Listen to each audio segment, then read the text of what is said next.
you're hearing a lot, like people are at their end of their ropes.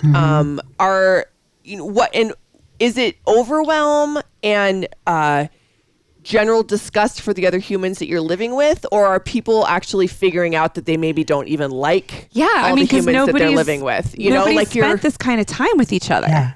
It's so true. And the normal things that you would do to take care of yourself or to let off stress aren't available. So maybe you used to go have a girls' night, or maybe you used to go to the pump and dump. Maybe you used to, go, your partner would go out with their friends, or literally anywhere. You would go anywhere. The kids would be in school. You could go to now it's the joy of going to Costco for 2 hours. Yes, it does take sometimes 4 hours. Let's just be honest. Whatever we can do to get out of the house. But, I think that's part of it is you can get so on each other's nerves because, you're not only are your tensions already high, your nervous system is already kind of tapped out, so to speak. So any kind of little trigger or stress just can send you into a loop more so than it would have 2 years ago, or even a year ago, or maybe even a few months ago. So that can happen a lot, especially in long-term relationships, or even with your kids. When you're always together, you can keep triggering these stress cycles in one another again and again without even noticing it. Sometimes it's even on a subconscious level. Yeah. And yeah. Well, the other thing I'm seeing too, this whole situation is so divisive. Is that the right word?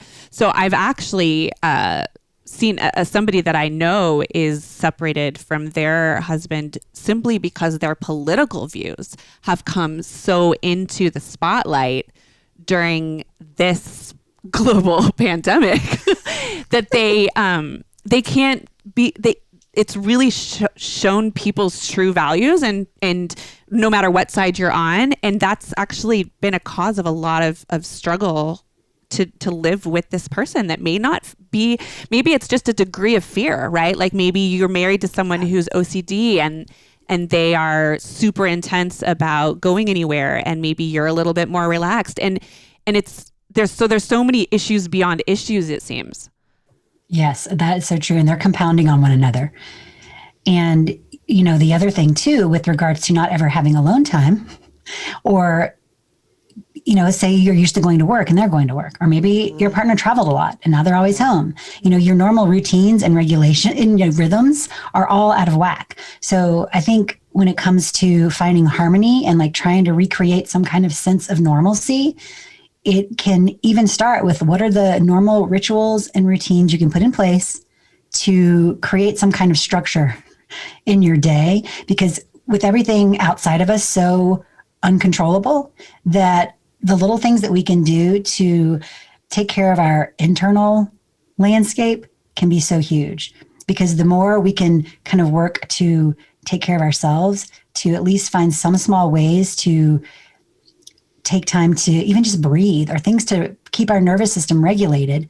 Because, honestly, I'll just share this really quickly because I think it makes a lot of sense that people don't always know is, we have this window of tolerance that our nervous system likes to be in, which is where, if you see a kid and they run and they skin their knee and they melt down for a second, and then they, you give them a hug and a kiss, and then they're off playing again in 2 seconds, right? They have this resiliency, this bounce back. And, and especially now with the pandemic, we can be vacillating between this hyper state where we're anxious and afraid and feel like we got to do all the things and stock up on food and who knows what's around the corner. And then that becomes so overwhelming. Then you have this huge crash down into the hypo where you're just like, I just need to stay in bed and watch Netflix. I can't even bear to get out of my room. No one look at me or talk to me.